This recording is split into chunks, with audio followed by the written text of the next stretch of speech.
ecossistema de empreendedorismo, empreendedorismo verde e empreendedorismo intensivo em conhecimento? A gente trabalha muito no nosso grupo de pesquisa, né, com essa ótica do ecossistema, e definindo isso, é não um olhar somente para o empreendedor, para o indivíduo ou para a firma, né? A gente tem esse olhar para o contexto, principalmente o contexto local e contexto regional em que esses agentes se inserem. Então, em vez da gente pensar numa trajetória de uma empresa individual, desde o nascimento até ela ter sucesso ou não, a gente pensa, principalmente, tem esse olhar, né, para esses agentes e instituições complementares. Então, a gente está falando aqui de políticas das universidades, de outras empresas às quais um empreendedor pode se relacionar, empresas de consultoria, etc., né? A própria questão cultural de uma determinada região, do fato de legitimar ou não a atividade empreendedora, né? São alguns aí dos elementos centrais da universidade, né? Tem um papel essencial, principalmente no contexto brasileiro, na produção de empreendedorismo, e aí já fazendo gancho, né? O empreendedorismo intensivo em conhecimento.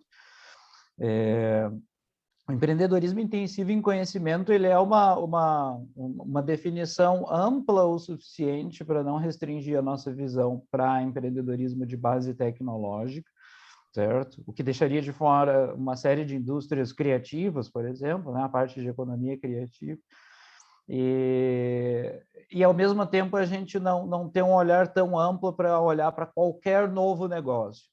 Então, o empreendedorismo intensivo em conhecimento, ele acaba sendo uma subdivisão do grupo geral de empreendedorismo, em que as empresas elas são definidas pelo, e aí sim, é uma definição ampla, mas pelo conteúdo de conhecimento aplicado para a geração de valor, o que acaba sendo um conceito bastante próximo aí de inovação, né? Então, seria um empreendedorismo com uma orientação para a inovação, para modificar aí meios de ofertar um produto, um serviço, enfim, certo? E o empreendedorismo verde, empreendedorismo intensivo em conhecimento com esse olhar verde, na verdade, a gente está olhando aqui para um subconjunto do empreendedorismo, então ele é intensivo em conhecimento, e ele tem uma orientação para endereçar problemas vinculados ao meio ambiente, principalmente. Então, você não simplesmente gerar inovação, mas você gerar uma inovação que reduza impactos existentes sobre essas questões da natureza, né? Que é um assunto aí que faz parte dos Objetivos de Desenvolvimento Sustentável da ONU e etc. Perfeito. E, professor, qual é a atual fase de desenvolvimento do empreendedorismo verde no Brasil? Quais são os nossos pontos fortes e fracos em relação a esse tema? Do Brasil, no mundo, na verdade, a gente está passando por um período de transição. No Brasil, a gente ainda está engatinhando nesse sentido. No estado de São Paulo, menos, né? No empreendedorismo como um todo. Quando a gente fala em Brasil, o estado de São Paulo ele tem ecossistemas mais maduros, então ele tem essas condições contextuais mais maduras para promover o empreendedorismo intensivo em conhecimento e também o empreendedorismo verde. Mas a gente está bastante distante ainda do que seria o ideal, né? Do que seria o ideal seria uma transição da matriz produtiva realmente substancial. Então, além de alguns casos de sucesso, a gente ter uma transição massiva da estrutura produtiva para novos negócios que promovam essa transição para a sustentabilidade. Não, eu diria que a gente tem uma série de iniciativas emergindo, não só de negócios, mas de fomento a esse tipo de negócios, mas eu diria que a gente está bem no estágio inicial ainda, principalmente pela questão de falta de políticas, né, de direcionamentos de longo prazo no contexto brasileiro, que olhem, e a gente tem lido muitas coisas aí ao longo dos últimos anos, né, sobre pressões no meio ambiente, como essa situação vem se deteriorando, e, claro, uma falta de políticas que fomentem o empreendedorismo nessa direção. E não precisa ser políticas dirigidas especificamente para o empreendedorismo. Então, o que a gente vê, por exemplo, na União Europeia? São marcos institucionais de longo prazo que determinam onde que eles querem chegar como matriz produtiva, que tipo de valor eles se enxergam gerando daqui 10, 20, 30 anos. E a gente não tem uma orientação clara ainda para isso no Brasil. Tem iniciativas, a Unicamp tem uma iniciativa fantástica nesse sentido, o RIDS, né, o Hub de Inovação e Desenvolvimento Sustentável, mas, infelizmente, ainda são coisas muito pontuais. Que tipo de políticas públicas, então, a gente precisa, professor, para promover o empreendedorismo ambiental sustentável no Brasil?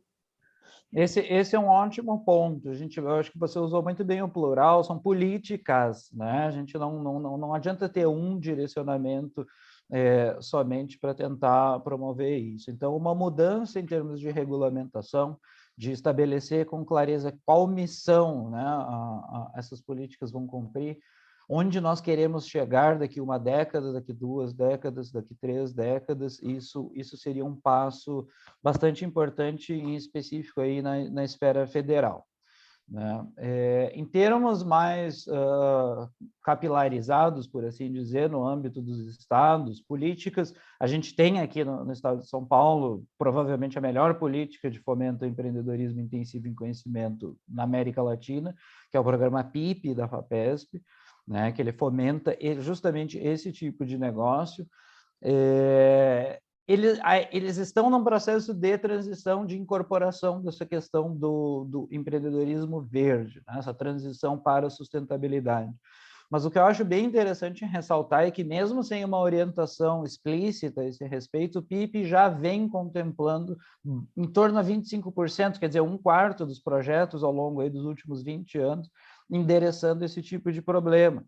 Então, a gente tem aí um processo de uso de tecnologias com um potencial substancial, né, bastante importante para promover transições para a sustentabilidade. Então, idealmente, uma combinação de iniciativas que mostrem que esse tipo de empreendedorismo ele é desejável, ele é legítimo, ele é viável do ponto de vista econômico, e aí o marco institucional mais amplo, né, tem um papel importante.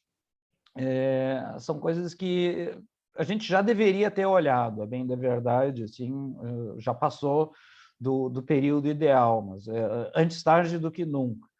Mas é extremamente necessário. A experiência global mostra que, se a gente deixar esse tipo de dinâmica simplesmente para as forças de mercado, a gente acaba gerando uma espécie de valor que que é anacrônica, não faz mais sentido no contexto econômico, social e natural que o mundo vive hoje. Perfeito. E o papel das universidades públicas de pesquisa, professor, no ecossistema de empreendedorismo verde no estado de São Paulo? As universidades públicas paulistas, qual que é a melhor palavra aqui? Elas são, eu vou dizer um termo que a gente já usou nas pesquisas, elas são os eixos estruturantes dos ecossistemas de empreendedorismo intensivo em conhecimento.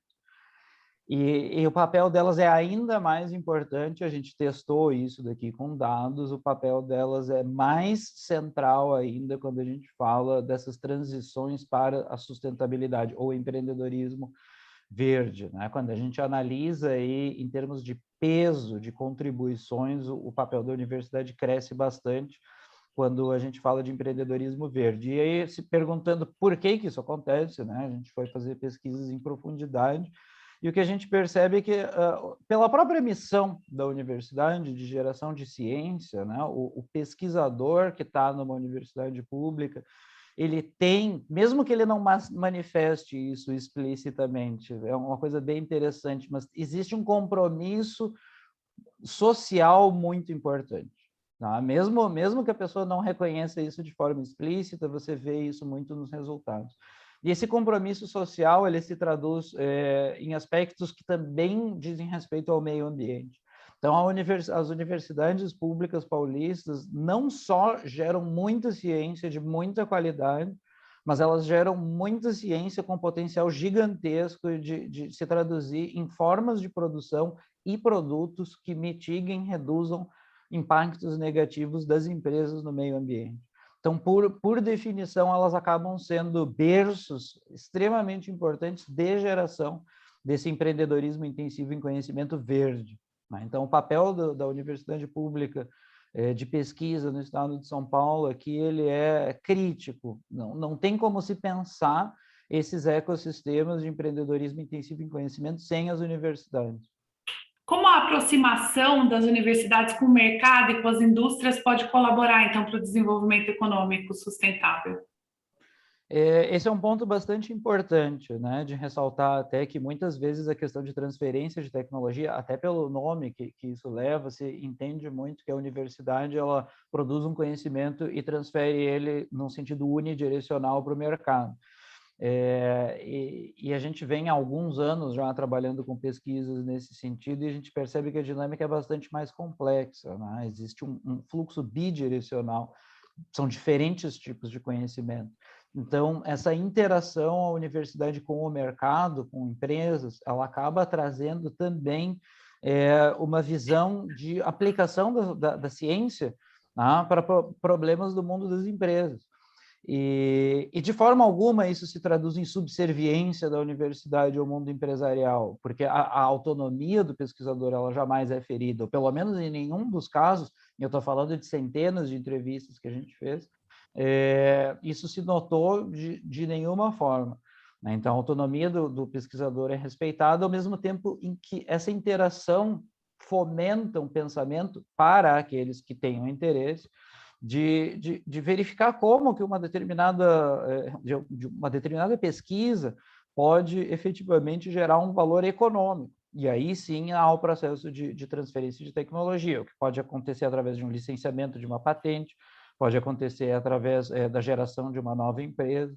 Então, o caso da Unicamp é emblemático nesse sentido, né? A Inova tem um levantamento das empresas filhas, e todos os anos eles trazem os indicadores, são empresas que têm um impacto tremendo em diferentes frentes no ambiente econômico. E isso não foi feito ainda, mas está no radar da Inova, de também medir impactos no sentido do meio ambiente, impacto no meio ambiente. Tá? E aí, quando a gente analisa as empresas por uma outra ótica, eu imagino que se confirme e fique claro isso, que não só elas geram valor econômico, mas elas geram valor social e geram valor ambiental. Perfeito. Professor, você quer comentar um pouco mais os resultados de destaque dessa última pesquisa que vocês fizeram em relação ao programa PIP da FAPESP? Sim, nessa pesquisa, nesse projeto que a gente vem tratando, que é um auxílio financiado pela FAPESP, que inclusive está dentro do programa Biota, né, por tratar com questões aí de bioeconomia também, que acaba sendo uma subvertente aí do empreendedorismo verde, então o uso aí de elementos biológicos para exploração econômica, né, por parte desses empreendimentos. E a gente tratou de olhar, a gente fez a seguinte pergunta: o quão distante os nossos ecossistemas de empreendedorismo estão de fazer uma transição para um contexto mais sustentável? Ou seja, quando a gente olha para os elementos que influenciam a dinâmica de um ecossistema, de empreendedorismo intensivo em conhecimento em geral, se sustentam ou não se sustenta essa dinâmica de relacionamento entre os determinantes, no caso de empreendedorismo verde. E aí foi bastante surpreendente, na verdade, a gente esperava que os ecossistemas apresentassem um grau de maturidade muito menor para o fomento ao empreendedorismo verde. E, de fato, o que a gente encontrou ainda não estão num estágio de maturidade similar ao que a gente tem para a geração de empreendedorismo intensivo em conhecimento, mas uma série de elementos ali acabou trazendo resultados similares. O que provavelmente a gente precisa, olhando para os resultados da nossa pesquisa, né, afora todos os elementos que eu já comentei aqui sobre políticas, seria uma produção tecnológica mais orientada para esse tipo de aplicação. O que a gente percebeu como principal diferenciação desses ecossistemas é uma certa desconexão entre a produção tecnológica dos locais, dos ecossistemas, e da geração de empreendedorismo verde. Né? É lógico, vale ponderar que, a bem da verdade, mesmo no estado de São Paulo, os nossos ecossistemas de empreendedorismo ainda não estão em graus avançados de maturidade. A gente está evoluindo nesse sentido, os últimos 5 anos em específico, mas a última década em geral trouxe resultados bastante interessantes, Mas os resultados são bem promissores em termos de, olha, de fomentar, né, políticas que digam, olha, se a gente quiser promover com maior ênfase esse empreendedorismo verde, a gente não precisa criar nada do zero. A gente já tem estruturas, esses ecossistemas, né, formatados e com pequenos redirecionamentos de alguns elementos-chave, a gente conseguiria fazer crescer substancialmente esse número, né, desse tipo de negócio.